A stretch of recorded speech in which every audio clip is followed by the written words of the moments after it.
Hi, my name is Christopher Sherno, and this is my philosophy of education. We're going to start with the purpose of education. And the purpose is to improve the abilities of each child.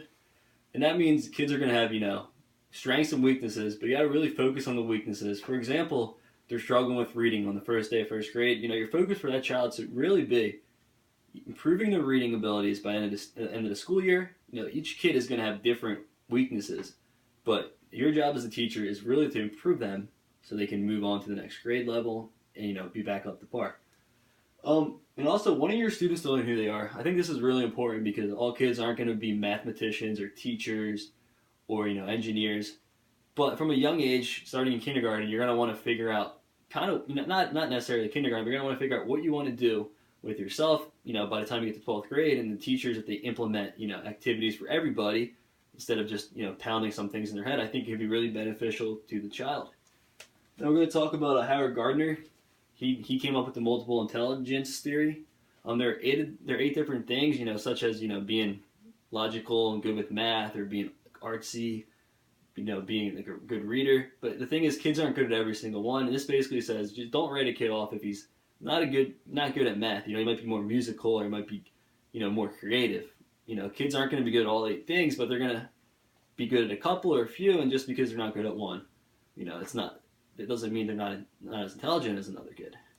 Now we're going to talk about Erik Erikson. He came up with the psychosocial development theory. This has a lot to do with the parents and the community around them, how they influence them. And now parents, they have a big role in their child's life. They're going to have to kind of, mold them into the student they want to be. And if you don't really work with your student, no matter how bright they are, and their chances are kind of going to go low. And being involved with the community and being involved with your child is very important. We're going to talk about curriculum. Curriculum is the knowledge and skills students are expected to learn.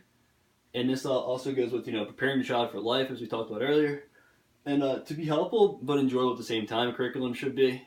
If you're just pounding them, making them read and write all the time, you got to incorporate, fun things in a way. Like popcorn reading, getting their kids engaged. You got to make them want to learn. If they're not going to want to learn, it's going to be boring, they're not going to want to learn. Now we're going to talk about learning environment and being comfortable. Every kid wants to feel safe. Every parent wants their kid to feel safe, and it's really the teacher's job.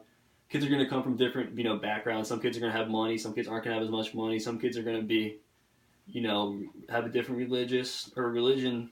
They're going to, be different colors. But, you got to make them feel safe and encourage everybody so they have, a great time and can have a good learning experience. We're talking about social skills, and this is very important because, at a young age, you really got to become social and start interacting with others. And it's a teacher's job, really. But, having games or having groups, encouraging people, to talk and make friends.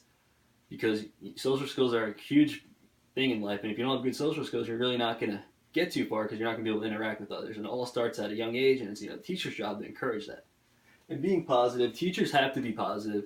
No one's going to like a negative Nancy, if they yell at somebody about, not doing well in school, or not, if you're not doing good, your teacher has to encourage them. Oh, it's okay, you're trying, you can do better. Talk to them, don't yell at them, don't discourage them. And teachers' qualities, they influence how the students learn, as like younger age, you kind of, such as kindergarten, they kind of make up their lesson plan, and they kind of show everything that the kid has to learn.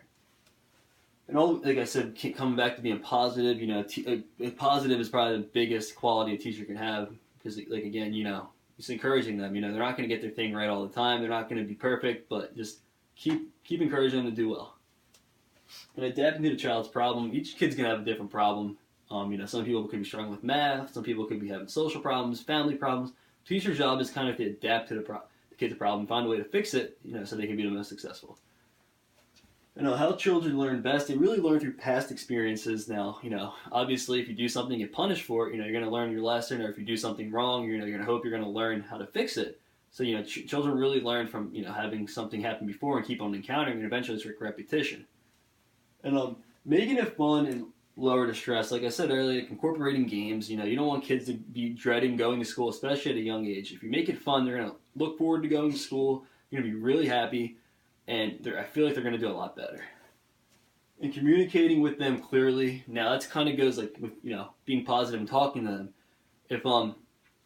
If you like maybe pull a kid aside and talk to them, tell them what they're doing right, what they're doing wrong, but giving them kind of an explanation in a total caring and nice way.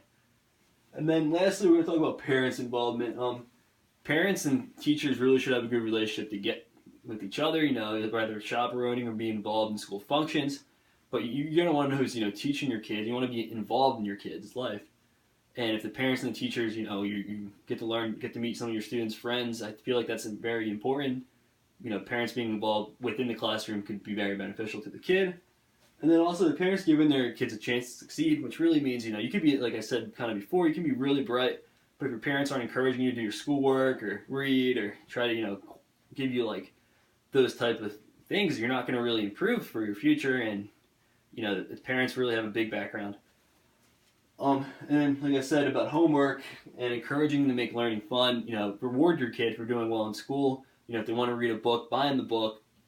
Treat them if they like it. Make it seem fun for them. It's not always cut and dry. If they read, you can.